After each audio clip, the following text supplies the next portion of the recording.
Coming to you live Sunday, 3:40. We got an early one for you guys today because the Warriors took on the Dallas Mavericks, and Sage, they're 5-1 with Jimmy Butler. Another blowout win, 2 blowout wins on this weekend, and the Warriors are humming. Beat Dallas 126-102. Steph Curry has 30 points. Didn't even play a second in the fourth quarter, Sage. I don't know. I'm feeling like Michael Corleone in Godfather 3.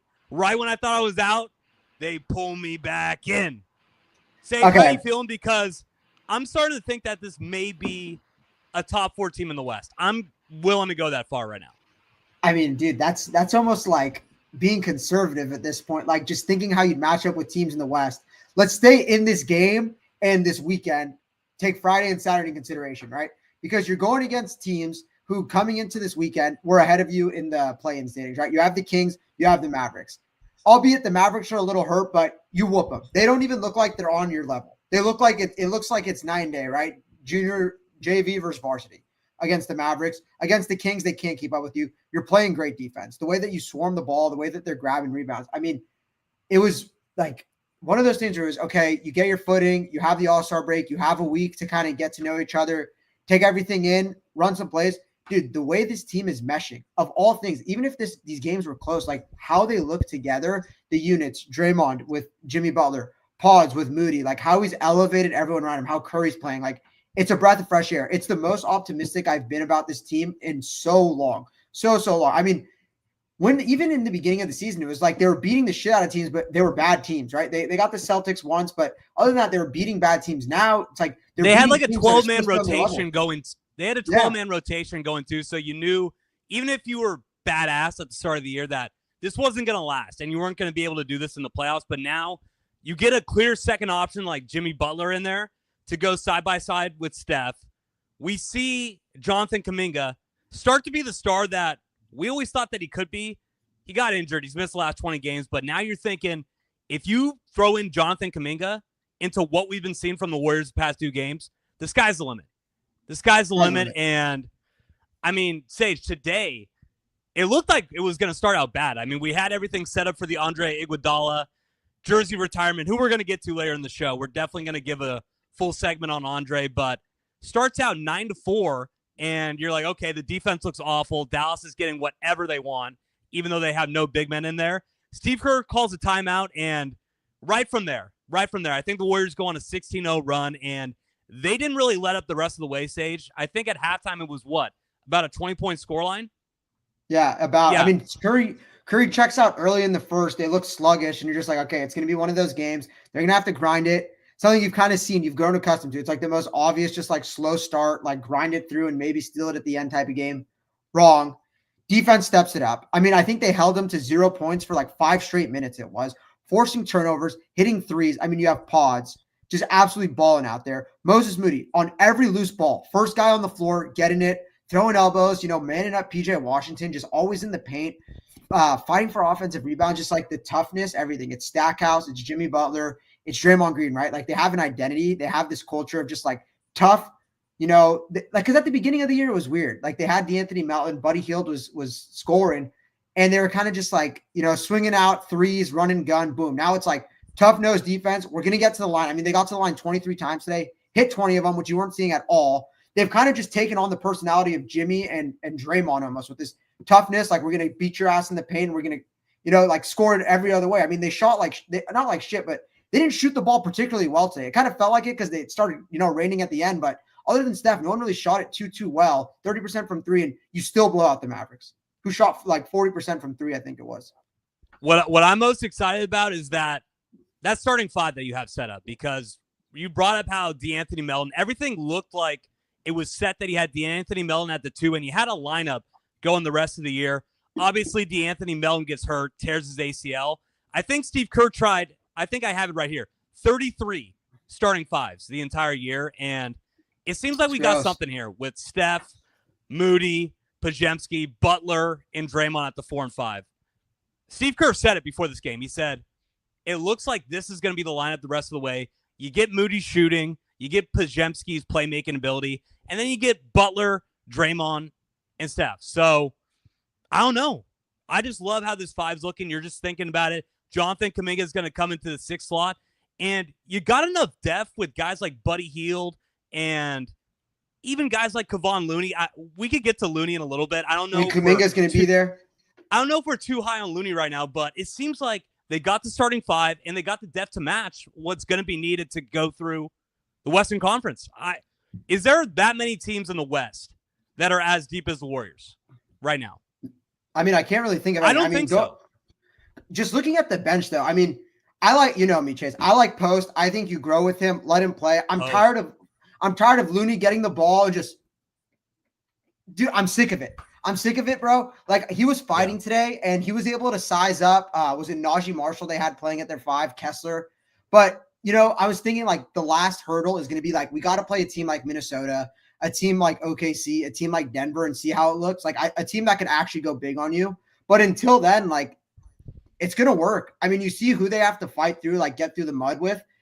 None of these teams are going to be big, right? It's going to be teams like Denver or Dallas, who they are big, but they're injured, right?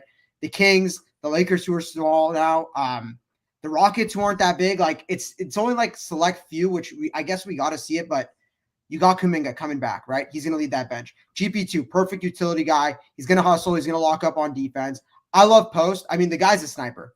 He's a sniper. Shout out Quinn Post, actually. Met him last night. Original Joe's in North Beach. Went up to him. Super nice guy. Eating dinner with his dad. You tell him to come onto the pod or what? Sage, we need to get one of the players onto the pod. I don't have the balls. I was like, dude, he looks so sweet. Like, he's enjoying his meal. I couldn't say anything. He's a 7-foot Dutch guy who's probably the nicest dude on the planet. Why don't you just go up? Sage, he's looking for friends here in the Bay Area. I don't think he knows that many people. I think would have been happy to do it.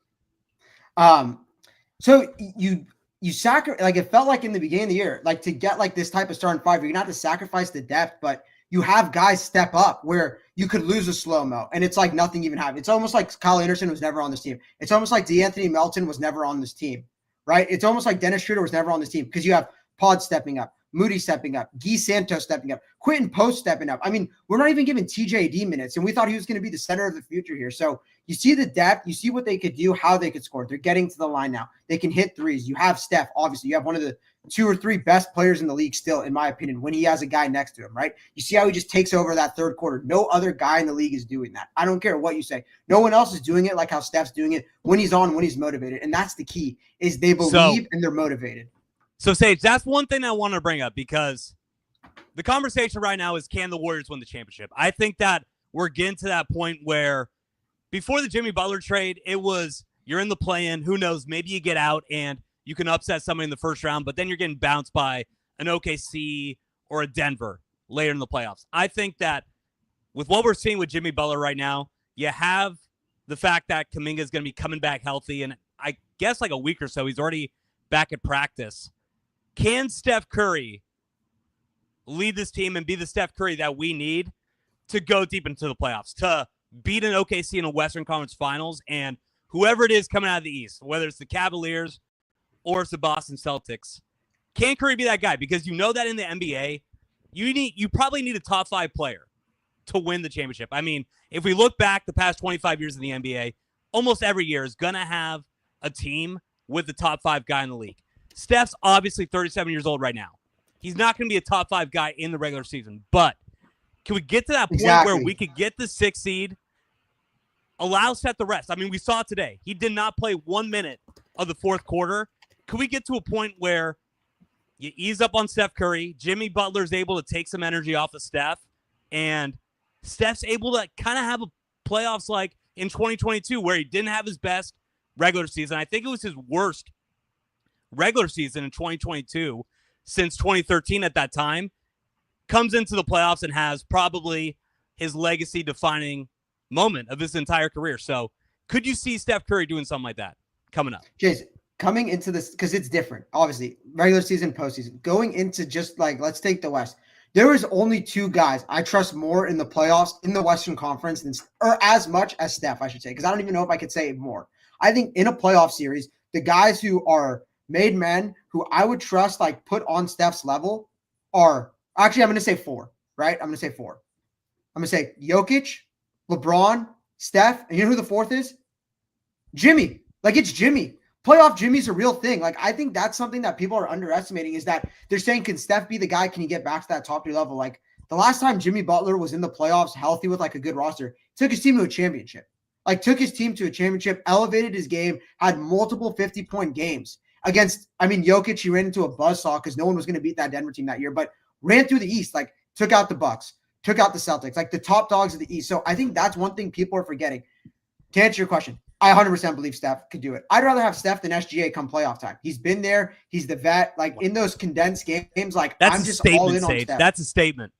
I don't think it is, though, because it's different, bro. Like, you saw what SGA was in the playoffs last year. Like, it wasn't really that special. It wasn't anything too significant to write home about. And don't give me the young, because I've seen Luka Doncic step up and make big plays, have big moments in the playoffs. I didn't see SGA do it with one of the best rosters in the league. I still don't trust him because he's their best player. I think they're a regular season team. I have to see it in the playoffs. I know what I'm getting with Steph. So I think that 100% they could do it. 100% he can take them there. I mean, from the game today, what were really the storylines? You kind of knew that the Mavericks came in with no big talent at all. They were going to roll out Kyrie Irving. Klay Thompson, what is this? His 3rd game back as a Dallas Maverick coming into the Bay Area. Yeah. It looked shaky. It looked shaky in the first half. I think he had 0 points going into halftime. Got an 11-point outburst in the 3rd quarter, but slow day from Klay. Slow day from really Kyrie. Didn't do much. You avenged the only loss that you had with Jimmy Butler. So they've only lost 1 game. It was to the Mavericks. You kicked the shit out of them. Obviously, we know that the Mavericks are going to get AD back. They don't have Luka Doncic. We're going to probably get into that too a little bit. But Luka Doncic is gone. You have AD. He's hurt. But, Sage, I kind of want to look into the Western Conference outlook because we brought it up a little bit about can the Warriors potentially make a run? We're starting to see it right now. They're the 9th seed. What are they, about a game and a half back at the Clip Show? If the Clippers lose today, they're a game and a half back at the 6th. And the Clippers are currently down. Last I checked. Let me check real quick. Yeah, check really quick because the way that Clippers I'm looking are down at it, 20 going into the 4th. So Warriors and Suns are down 2. And then obviously you beat the Mavs. So looking like it's going to be down a game and a half by the time your head hits the pillow tonight. I mean, right now you got Clippers at the 6th spot. It seems like the Rockets, even though they're on a little bit of a downturn, are going to be the 5 seed. You got Minnesota, who has not been the same team all year. They're at 7. Dallas, the team that you just kicked the shit out of, at 8. The Warriors are only a half game back of them at 9. And then the Kings and the Suns, I don't know about you, Sage. I really don't see anything coming from either of those teams. We saw what the Kings did on Friday night. It just seems like they don't have the defense, and they don't have the number 1 option to do anything in the playoffs. And the Phoenix Suns are a complete dumpster fire. So when you're looking at that 6 to 11 range, the question is, can the Warriors get to the 6th seed? Can they do it? And I guess what are the teams that you're looking at that are going to be the biggest impediment to the Warriors trying to do that? Because if you get the 6th spot, that's big.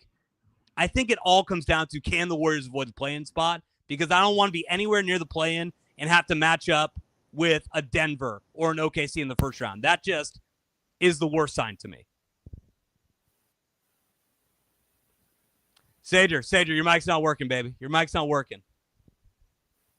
It's all right. It's all right. Let's give it a second or two here. Give it a second or two. I think he's coming back. Sager, hold on. You got to click on mute.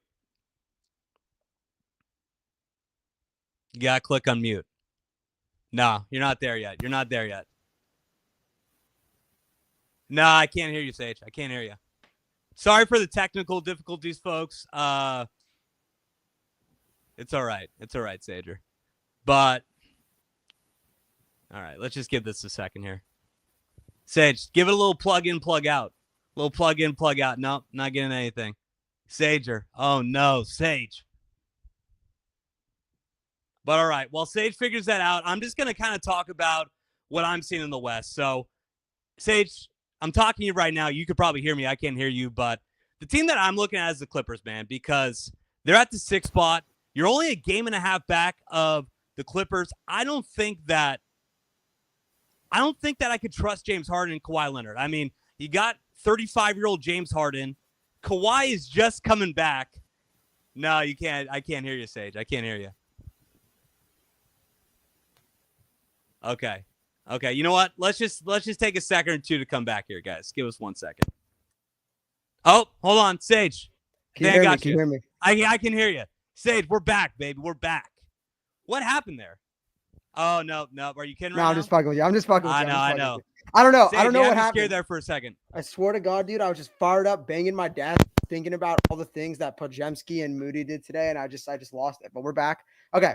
Sorry. We're not. But like I was saying, so I had to try to jump into a solo thing right there. I was waiting on you, but the team that I'm looking at, Sage, is the Clippers, because Minnesota, they're in the 7th spot. Maybe the worst. I mean, everybody's talking about the worst trade being Luka Doncic going to the Lakers. I think right behind that is Karl Anthony Towns, who got traded to the Knicks, looking like one of the best offseason acquisitions the entire year. And they get back Julius Randle. They lose the defensive aspect, and they just don't seem like the same team. So when I'm looking at it, I'm looking at the Clippers being the number 1 threat for the Warriors coming up here. You're saying to get the 6th seed? Yeah, I think that's definitely the team that we got to look at, where we got to be on top of what they're doing throughout the entire regular season, because we're going to be battling them for the 6th seed. That's what I think. It's going to come down to. Think about them, because Dallas, right? Like we can say, like, today's just one game. It was a Sunday, afternoon game. Dallas, this is the look ahead game, right? Dallas has their Super Bowl on Tuesday. They play the Lakers Sunday afternoon. Like, I'm not going to take too much and say that Dallas is dead. I think they'd won they were 8-1 in their last 9, something like that. Like they were hot. They're a good team. They were due for it. So I still think we got to give them respect, because they're missing all their centers. They have Kyrie, they have Clay, they have proven guys. The Clippers are weird, man. Like that, they just feel like a duct tape team. Like you're relying on guys like Harden, who's old, Norman Powell, Kawhi, whose knees are ready to burst at any time. I don't know what to think. Like in a playoff series, I think I fear the Mavs more. So that's why I kind of give them more of the respect. It's funny because we don't even consider the Suns with KD and Booker, even though I think they scored 90 points combined. It was yesterday. I mean, Sage, Bill Simmons was at the game where the Clippers played the Suns, and he said that you could just look at the locker room and it looked like the worst situation going on right now. You throw KD into trade talks during the trade deadline. Clearly, I mean, now he knows that he wants to get traded. I don't think he's going to give any effort to try to be a leader in that clubhouse after that happens. And it just seems like all the rumors from the trade deadline broke them. That's honestly what it looks like. And they weren't even in a good spot to begin with, the Suns. I mean, they're starting guys like Nick Richards, Bol. Like Grayson Allen lost his stroke. They're just not what they thought you'd be once they got Tyus Jones. Okay, let's see the maestro, someone who could control the pace, set up the offense, whatever it may be. I don't know. They don't strike fear in me. They match up well with us because they could score with us, but they're not big. It's really just Dallas. It's really just the Clippers. I think the Clipper. I don't know. Just thinking about it now and how we've looked, I just think I'm shooting more 3, 4, 5, like that. Thinking about that Lakers, Houston, kind of Nuggets area. I don't know. Maybe that's just me. Maybe I'm crazy, or maybe I'm taking crazy pills. But I don't know. The stats are in black and white. The games are in color on television. I see them both. I put it together. This looks like a top 3 team in the league. This doesn't look like a play-in 6-5 seed. This looks better than you're saying top 3 team in the league right now. I'm saying let me take that back. Top 3, 4 team in the West. I really believe that. I really truly believe that. The Grizzlies are the 2 seed, whatever. You could say what you want about the regular season, whatever it may be. I think the Warriors are going to win 70% of their games from here on out. And at that pace, they're going to get the 5 or 6 or the 4 or 5 seed. It can, if the Rockets and Lakers keep slipping. Lakers got the toughest schedule in the league coming up. Warriors got the easiest. You got to think that means something. They're going to lose some games here that they should win. Warriors are going to win some games that they should lose when you're just playing worse teams and when the Lakers are playing teams that are better than them. So I don't know. I just think that they could slide in there. I believe in what I'm seeing. They look motivated and they're playing good basketball night in and night out. Even that game against the Mavericks, they lost. They should have won. So you got 25 games left. You're 2 games back of the 6th seed. And like I said, the Rockets are about 3 games ahead of the Clippers. So it may be tough to get into that 5 seed stage, but I don't know. I can't see any reason why the Warriors can't get the 6th seed. If you match up every team in 6-11 right now, I would take the Warriors over them. 100%. I mean, you got Steph Curry. I think he's the best player in that entire group. And what I'm really looking at is if you do get the 6th seed, because I genuinely think they are going to get there. I think they're going to get to the 6th seed. I think that they're going to avoid a play-in spot. You got to think about who are they going to match up with in that first round, because it's hard. I mean, it's hard when you're looking at the West right now because, you go ahead, you get the 6th seed, but right now you'd be matched up to play Nikola Jokic, who's looking like the best player that we've ever seen in NBA history.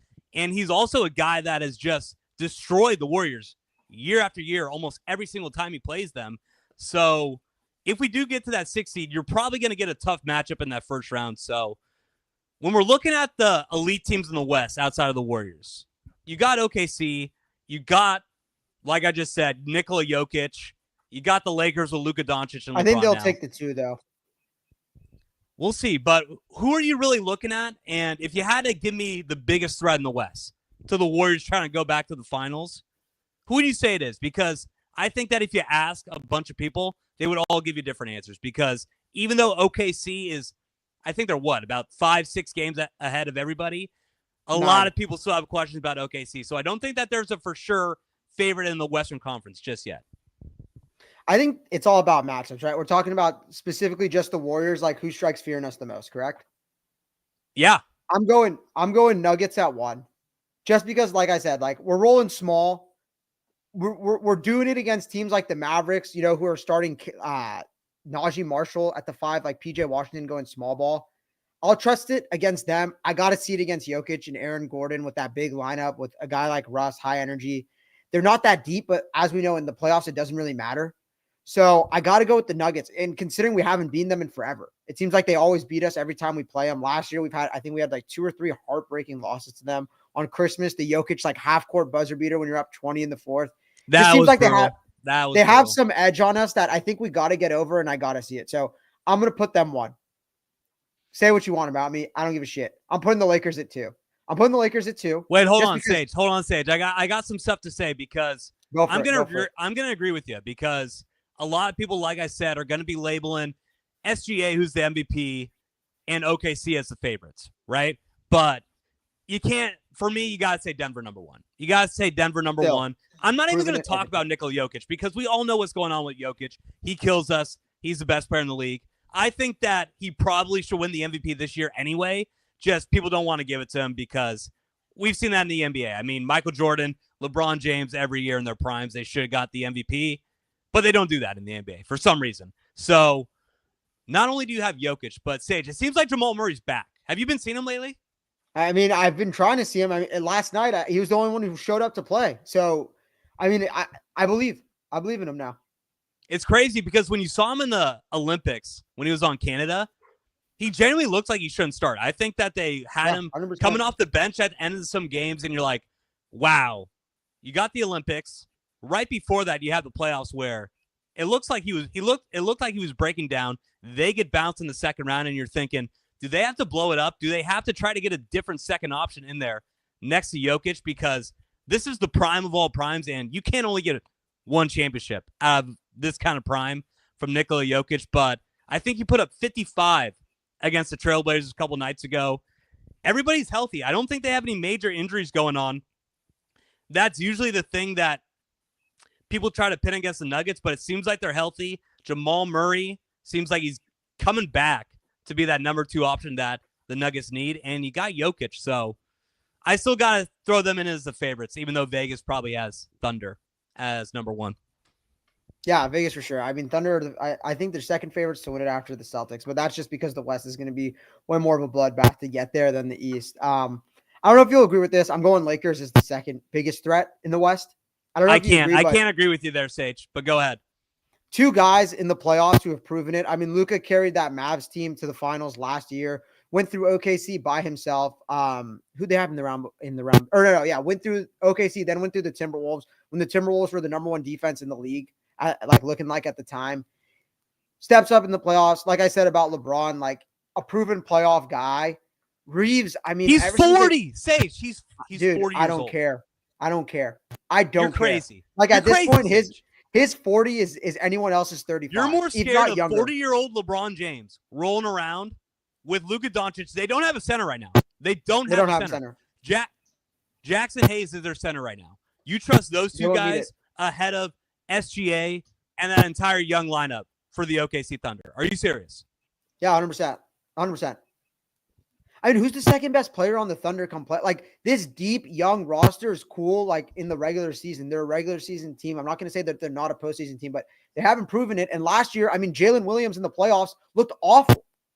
He looked terrible in the playoffs. Like he couldn't hit layups, just like smoking bunnies, wasn't playing defense, got his heart snatched by Luka every possession. So I'm going to just give it to the team that's done it, right? Like LeBron in the playoffs. He's great. He's going to take his game up to another level. But it's more so just like after what I saw last night, he's going to be the second option. Like Luka's getting back into shape.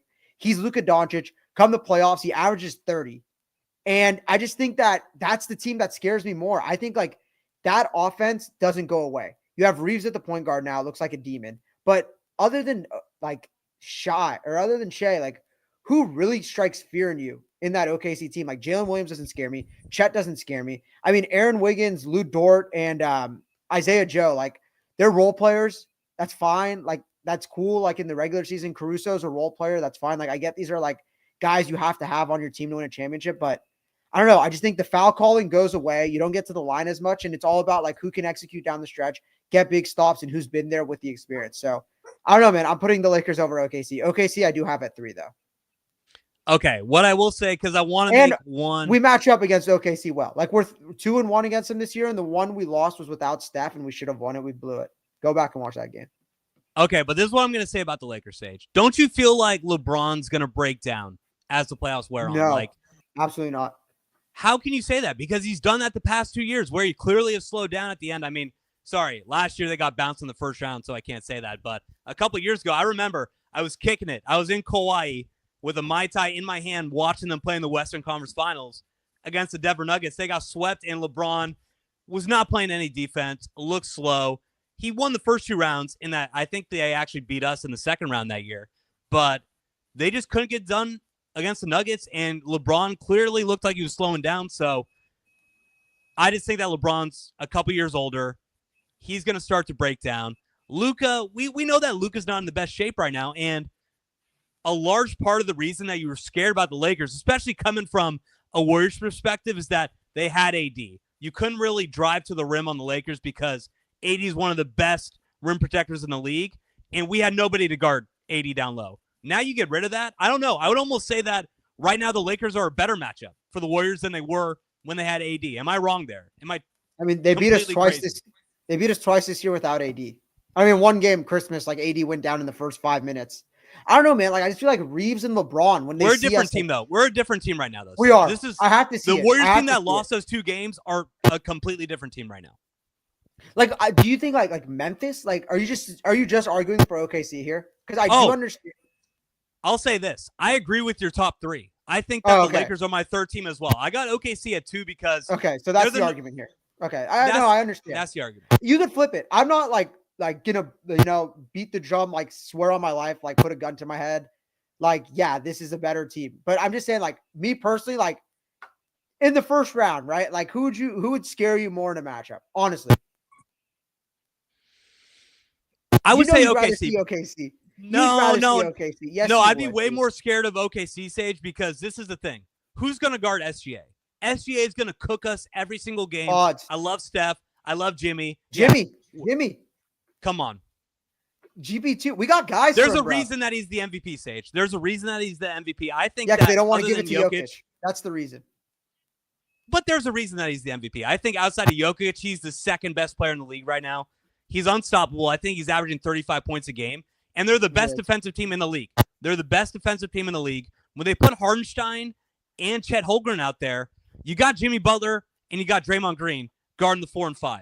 That's going to be an issue. You throw that you got to guard SGA as well. And then Lou Dort could hit from outside. And Jalen Williams, do I trust him? Do I think that there's a chance that he flops again in the playoffs? Yes. But there's also a chance that he just does what he does, puts up 15 and 20 a game. And they're just way better than us, and they're more well-rounded. So he's taken such a step back this year. I mean, I get like what you've gotten from everyone else is like made up for it and some. I mean, they're on pace to be almost a 70-win team. Like you can't hate on it. It's hard to hate on. It's hard to make the argument against them. But all I'm saying is that they flamed out last year, and I'm saying it. If they get the Dallas Mavericks in the first round, watch out. Watch out. That's a team that could give them trouble if AD is healthy. If AD and Lively are healthy, which they should be, that's a team that could give them trouble. I think Dallas is 3-0 against them this year, 3-1, and that's without Luka. So add AD to that. Okay. But Sage, you asked who would I genuinely want to see the Lakers or the Thunder? Like, do you genuinely believe that OKC is going to get upset by anybody in the West that's not the Warriors or the Lakers or the Nuggets? I mean, come on, man. You honestly think that Dallas would have a shot against OKC? Yeah, I do. I swear. I think they'd have a shot. Wow. They're a good team, bro. And they like, I think they're a playoff team. Like, you're going to get Clay, Kyrie, AD, Lively, PJ Washington. I mean, for as much as I hate the guy, like, he had a great playoffs last year. Like, was it a fluke? Who knows? But he stepped up. He killed them. Him and Lucas single-handedly killed the Thunder last year. I mean, PJ Washington hit. I was in Dallas last year watching that series. Every big shot, PJ Washington was hit it.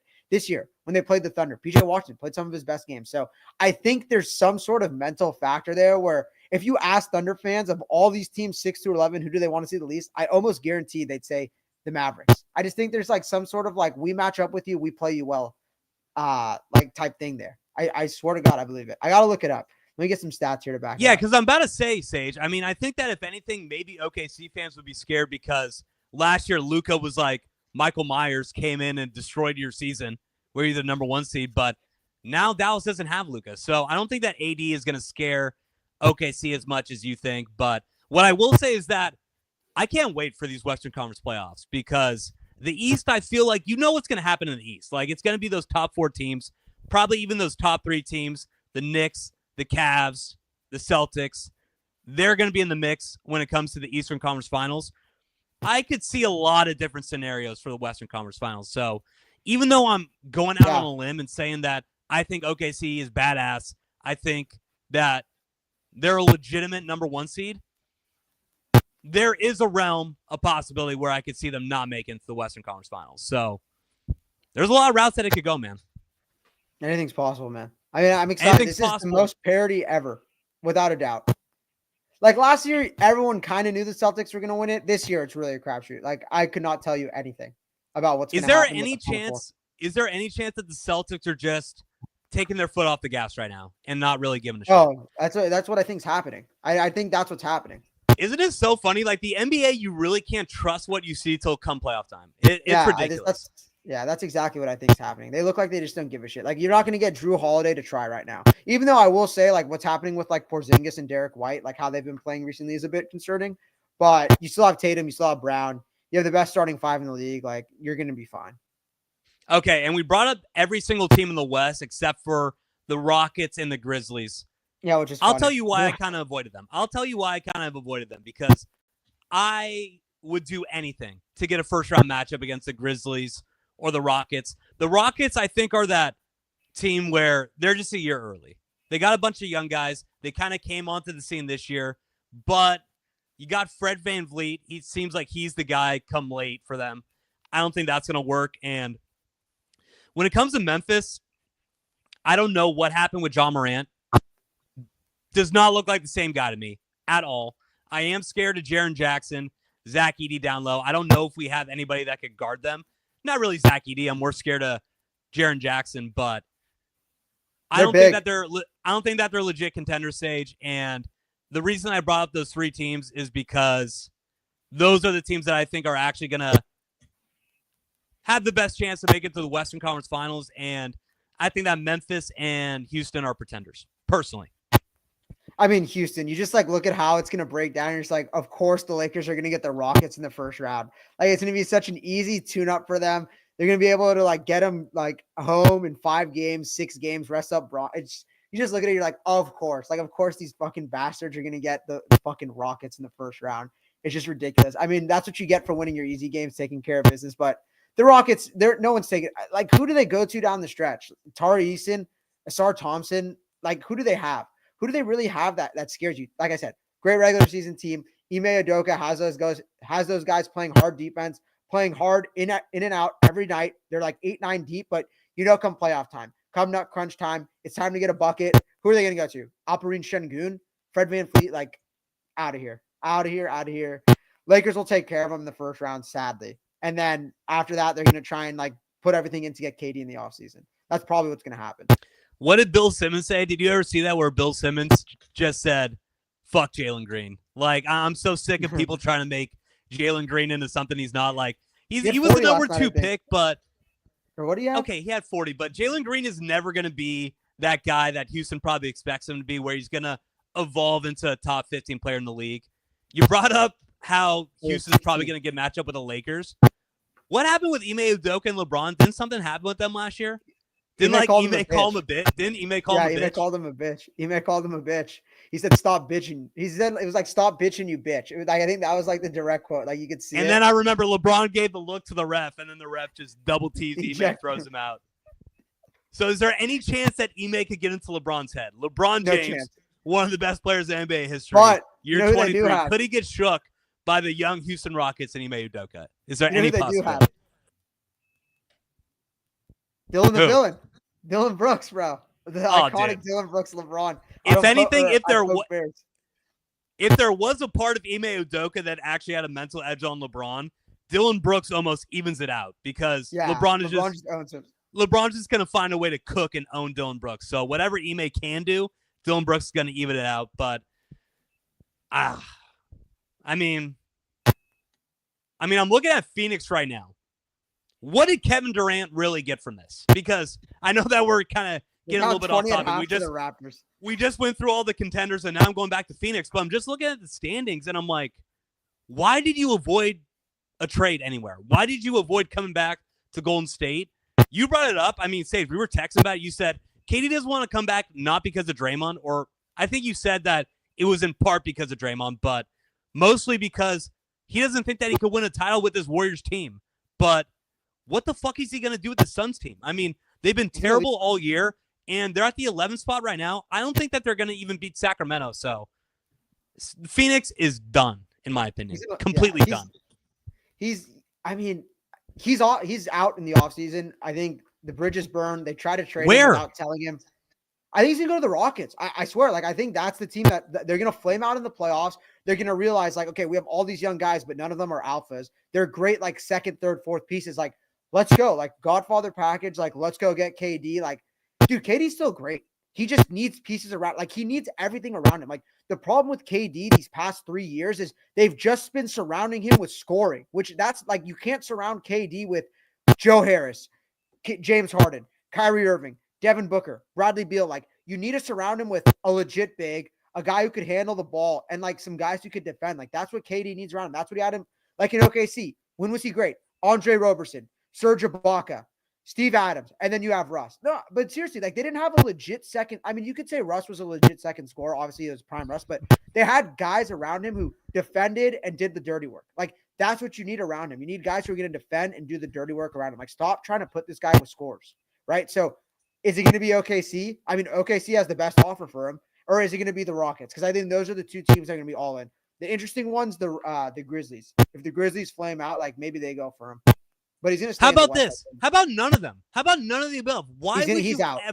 Hold on. Why would you ever get into the Kevin Durant business? Why would you do that to your team? Why would you take a young team with young talent all across the board? You got draft picks galore. Because he's going to go for KD. How many times are we going to see a super team with KD completely fuck up and not work? And then say, okay, well, we just need to get him into a better situation. We need to surround him with guys like Andre Roberson that he had back in 2016. Sage, KD's done. KD's done. He's a terrible leader. Yes, he could put up 28 points a game. He could be efficient doing it. He doesn't make anybody better. He doesn't make anybody better. He's a terrible leader. I'll go to the extent that he's a terrible leader. Look right now. He's not a leader. His locker room is broken in Phoenix. He's the man in Brooklyn. He couldn't get Kyrie. Look at Kyrie. Looks like he completely turned the corner, but it looked like he was going down the Kanye path in Brooklyn when KD was leading him. James Harden wanted to get the fuck out of there before a year. So I just think that KD has proven he can't have his own team. If you're a young team like OKC, don't get anywhere near the Kevin Durant business. It will not do you any good. It's sad because I love KD. You're tripping. I love KD. We're going to bring up Andre Iguodala here in a second. He got his jersey retired. Kevin Durant is going to have his jersey retired by the Golden State Warriors. He's a Warriors legend, but looking on these past 4 years, ever since he's left us, can't be more sad. He ruined the end of his career, and it's not going to get anywhere better. Well, I don't think he has enough time for it to get better. That's why I think he's going to have to bounce in the offseason. But, are you really going to blame the Brooklyn thing on him. Like, you could say it was dumb for him to leave the Warriors. Yes. Bro, come on. That was all Kyrie. Kyrie's the reason Harden wanted out, and Kyrie's the reason that they basically couldn't do anything because he never played, and then when he did play, he got injured in the playoffs. Like, and then he goes to the Suns. What's the guy's name? God damn it. What's the owner's name? Sarver. No, not Sarver. I think it was Ishbia, bro. Ishbia ruins it. Like, just blows it up. Brings in fucking Bradley Beal when you had so many better moves to make. Just, it doesn't make sense. Like, KD and Booker, that's all you need scoring. Sage, don't be naive. KD fully had his hands in them making that deal. Do you think KD was like, no, don't do that. I need to get an Andre Roberson. Don't get Bradley Beal. No, bro. He wanted to get Bradley Beal. I don't think he wanted to get Bradley Beal. I think he doesn't put his nose in any of that. I truly believe that about KD. Like, he's just there to hoop and get high when he's not hooping. Like, I think that's all he's about. I think he's just about, like, in between the lines. That's it. He's not le GM. He's not anything like that. He's just there to hoop. Like, I seriously think he has nothing to do with anything that's made in the offseason. Do they consult him? Maybe. I mean, they're going to trade him without even telling him. When would that ever happen to Steph? When would that ever happen to LeBron? It would never even happen to Kobe when he was just, like, broken down at the end. KD, he's a nomad. He kind of just does his own thing. Like, I just don't think that they consult him with anything. And Ishbia is like the new owner. Like, he has no loyalty to KD. I don't know. I just think that they ruined it, that they gave up way too much to get him, and it just destroyed the entire team. Like, they rooted the entire team to bring him there, and he had old-ass CP3, Ayton, and then Devin Booker, and they just couldn't, like, recover from that. Okay, so this is the thing with me, Sage. We put KD on the level of Steph Curry. We put him on the level of LeBron James. I don't think we see him like that anymore. Hold on. We don't see him like that anymore. But when he left the Warriors, a lot of people would tell you that KD was better than Steph Curry, that KD was the best player in the world, better than LeBron when he beat him in back-to-back finals, was finals MVP both times. Why, if we put him on the standard of KD or on LeBron and Steph, do we always give him excuses? Oh, it didn't work out in Brooklyn because Kyrie, because James Harden got hurt that one year and had a hurt quad when they were playing the Bucks. Why do we not blame him when he goes to Phoenix and he has a young talent like Devin Booker, but we say that the GM ruined the entire situation by getting another all-star in Bradley Beal? Why can't he find ways to make the situations work? Why can't he just, I don't know, set up the team in a way where he's a leader, he can organize the entire franchise and just have it revolve around him in a winning fashion? It can't happen. So I don't know. We're going a little bit off topic here with KD, but I just can't look away from the fact that he ruined his legacy the past 5 years, and the fact that he didn't want to get traded to the Warriors, and you're seeing what they're doing right now with Jimmy Butler in there, is just another example of a terrible decision made by KD in his career that's going to end up affecting his legacy when it's all said and done. Fairs, but it's on him because he's choosing bad organizations when you were in the best organization in the league. So that 100%. Is on him.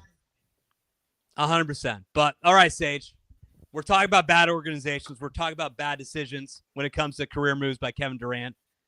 Should we talk about something positive? Should we go back to those KD Warriors teams and talk about what happened today? So I don't know, it may be happening right now. We started the recording before they just finished it up, but Andre Iguodala gets his number 9 jersey retired by the Warriors. Sage, I think every Warriors fan is pro Iguodala getting his jersey retired. He was obviously the Finals MVP back in 2015. For me, when it comes to those young Warrior teams, where the year where we got bounced by the Clippers and the first championship year, Iguodala was the veteran presence. Think about it. Steph Curry was 25. Klay Thompson, Draymond Green were 24 years old. They needed a veteran presence in there to get them to that next level. And Andre Iguodala was that guy for me. So I love Andre. And for me, it was happy to see him get his jersey retired. And I feel like all Warriors fans would agree with me on that. 100%. I mean, when we were watching this game today, I was just thinking, like, what a perfect, like, homage to Andre Iguodala on his jersey retirement night, that they get Jimmy Butler and they're able to, unlock the small ball, Draymond at the 5 lineup again, because it was truly Iguodala who allowed us to do that, who brought that into, like, actual, just like the basketball world, that we can do this. We can win playoff games. Like, we're going to close games with this small ball 5, because you have a guy like Iggy, you have a guy like Draymond, a guy like Klay, a guy like Steph, Harrison Barnes, which later turned into KD, where they might be small, but the IQ is off the charts. They all defend well for their positions. They pass, they move fluently, and they can just, run, gun, shoot, do it all. And it took a guy like Iggy, like that veteran presence, a guy who could show you like how to run the offense, how to move the ball, how to get guys open, how to play off each other. Like he said, his quote when he was saying is, it's not often they ask you to take a step back in your prime, but it takes a guy with no ego, a guy who just wants to win, to take a step back in his prime. A guy like Steph, a guy like Iguodala, right? Lead you to a championship in 2015, 2016 alongside Steph, right?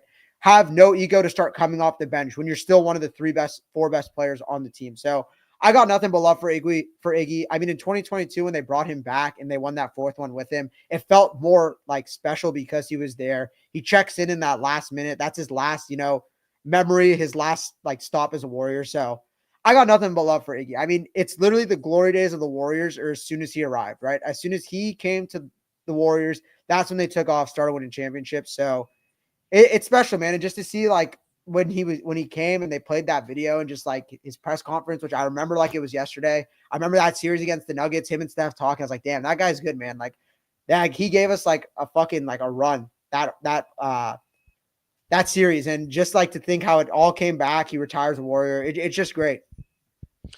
What's crazy to me is that, and I think we're going to get to this. I think we may have a semi debate here, but you've never seen on any of these dynasties in the NBA have the fourth or the fifth best guy on that team get his jersey retired. But what I will say is that we all know that Steph Curry, Klay Thompson, Draymond Green, and KD for those two championships in the middle had more of an impact than Andre Iguodala. But what struck me always is that when Steph, KD, Draymond, Klay were all talking about Iguodala, they all included him in that group. They did not separate and say Iguodala is just that veteran guy who, let's be honest, probably averaged 5 points a game, put in some good minutes on defense towards the end.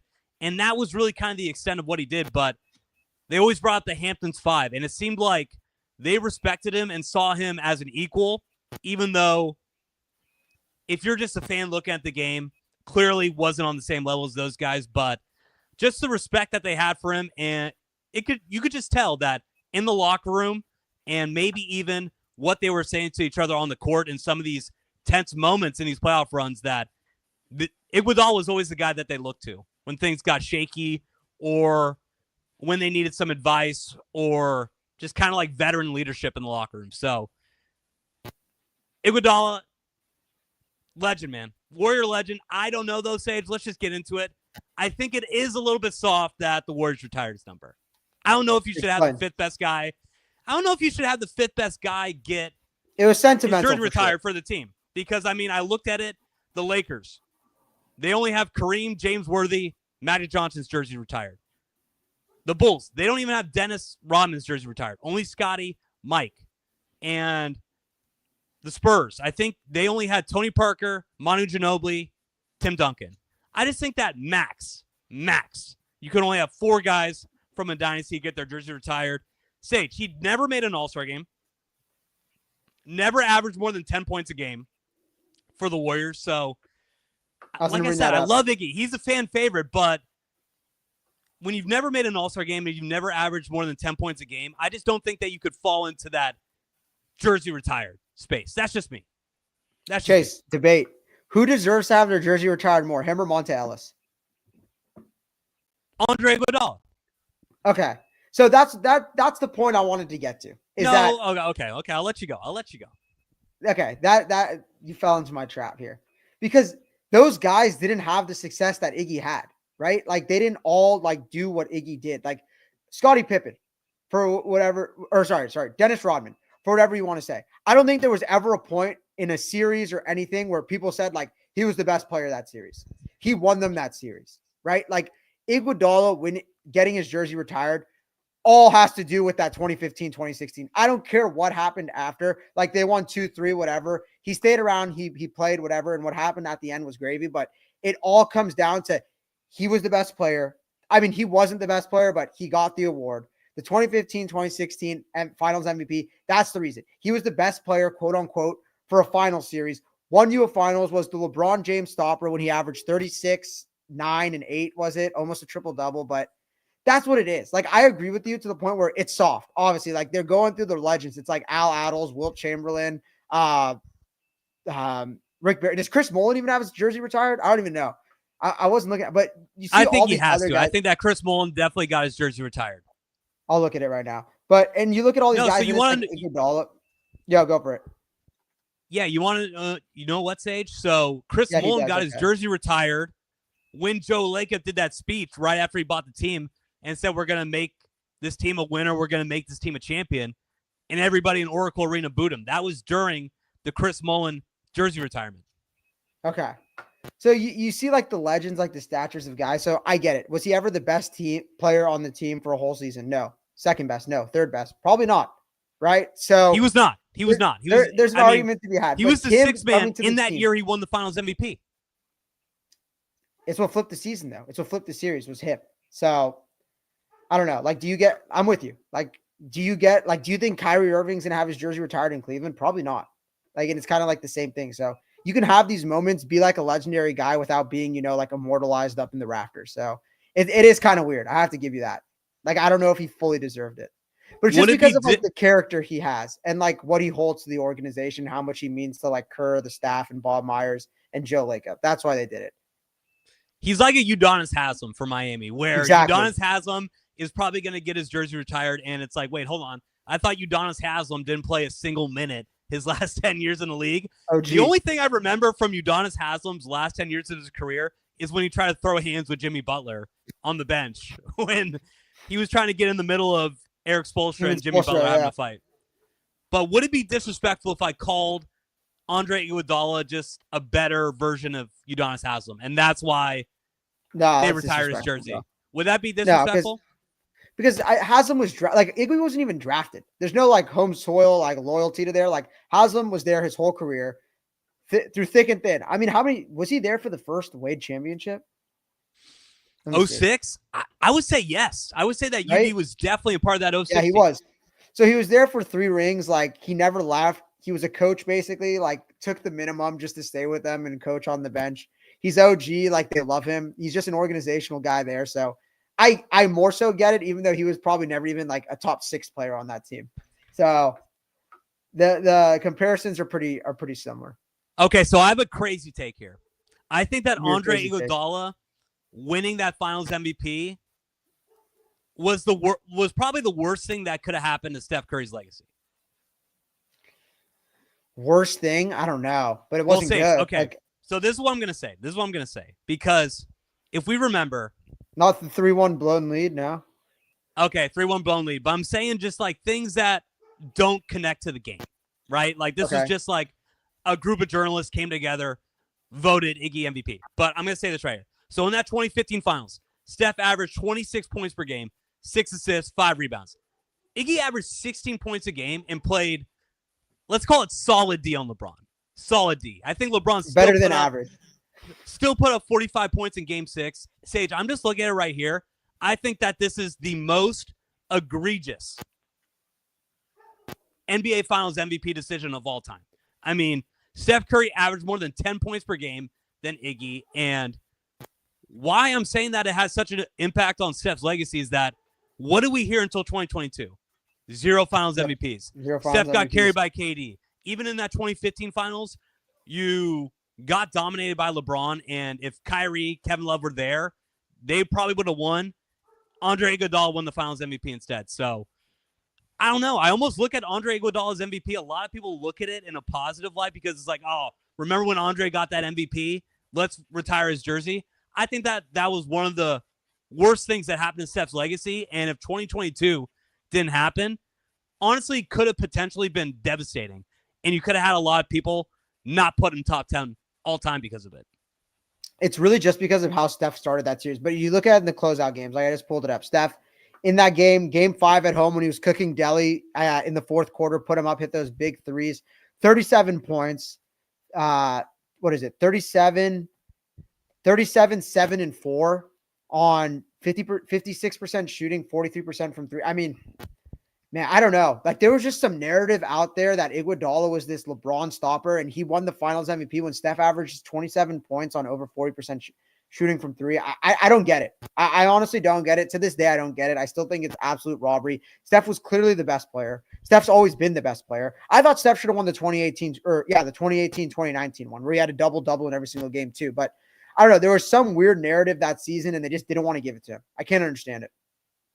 Sage, Steph Curry was in the middle of literally changing the entire NBA, was clearly the best player on the Warriors, he was the MVP. He was the MVP of the NBA, averaged more than 10 points per game compared to Andre Iguodala in the finals, didn't win the MVP. Sage, I looked through the entire list of finals MVP since the merger. You want to know the only one that came close to this situation? I'll tell you right now. I don't think that you're going to be able to pull this one out of your head. So, 1988. Okay. So the Lakers beat the Detroit Pistons in the finals. James Worthy averaged 22 points, 7 assists. Magic Johnson, 22.1 points per game, 13 assists, 6 rebounds.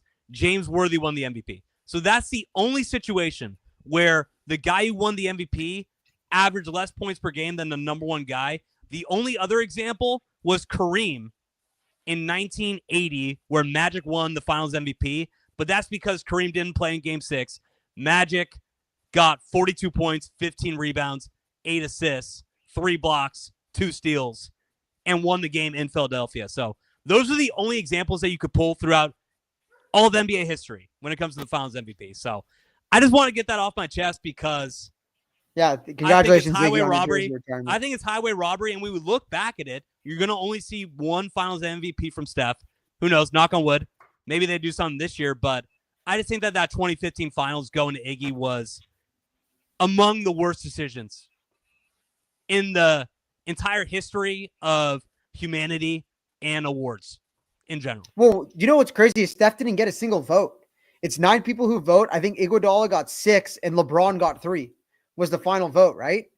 So, I mean, not even one person thinking that Steph should win it is like absolute like travesty. And we're not trying to rewrite history. Like we lived it. We experienced it. You could go back and watch those games. Game 5 down the stretch, Steph took it over. Game 6 in the closeout game, Steph was the best player.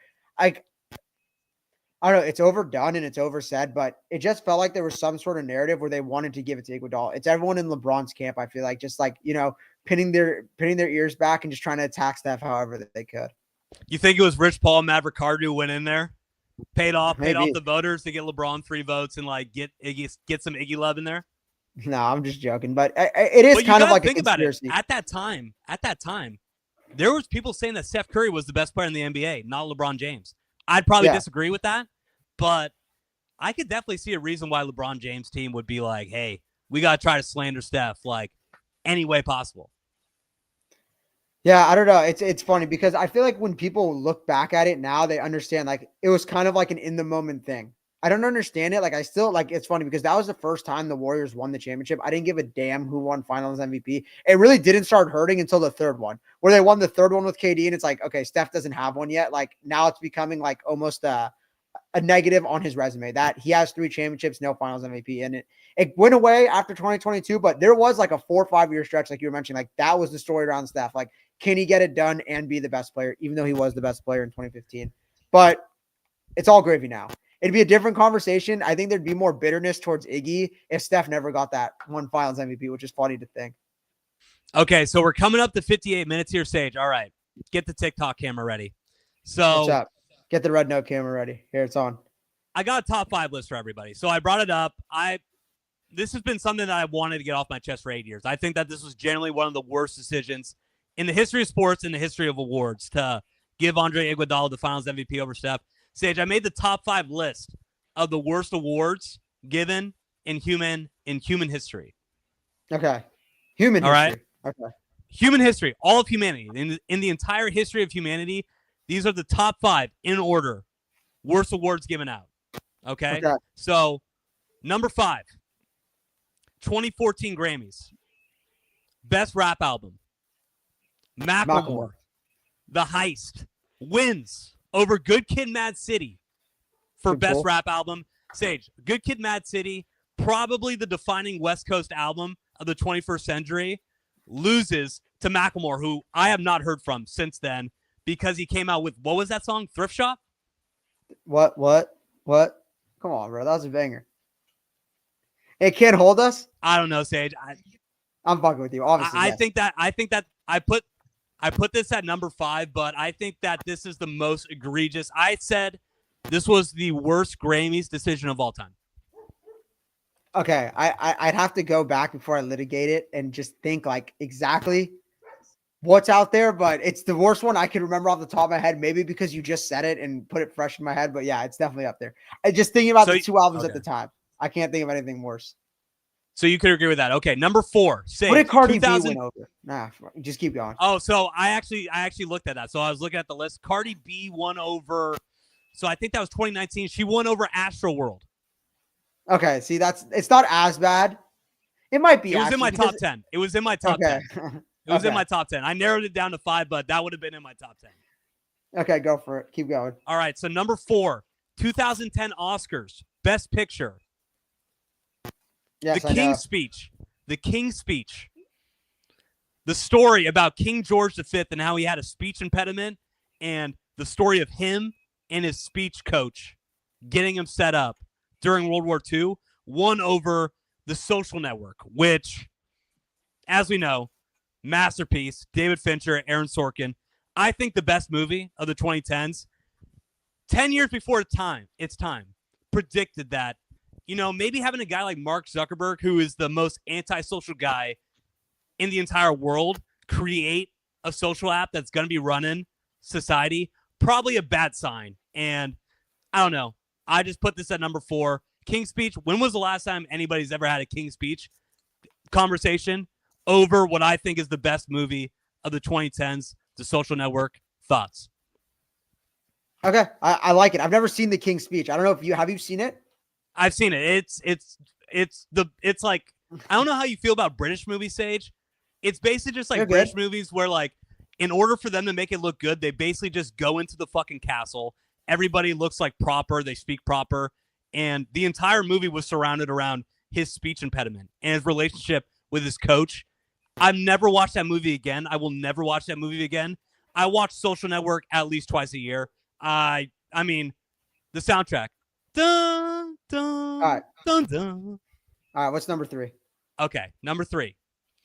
Art Carney, 1974 Oscars Best Picture, wins over Al Pacino as Michael Corleone, Godfather Part 2, which I think is the best performance in the history of movies, and Jack Nicholson in Chinatown. Art Carney. Okay. I definitely recall Bill Simmons mentioning this on the third Bill Simmons reference this episode, but on the rewatchables, when they were doing the rewatchables for Godfather 2, they're saying it's one of the biggest Oscar travesties of all time. It's one of those where it just ages out of it. And it's one of those things where it makes you not take it seriously. Where like they could have the Oscar, whatever you want to say, but you're not going to take it seriously.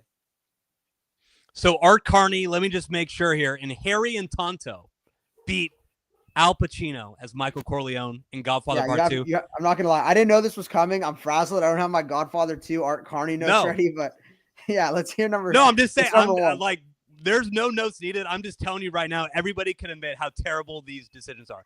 Number 2, worst award given out of all time.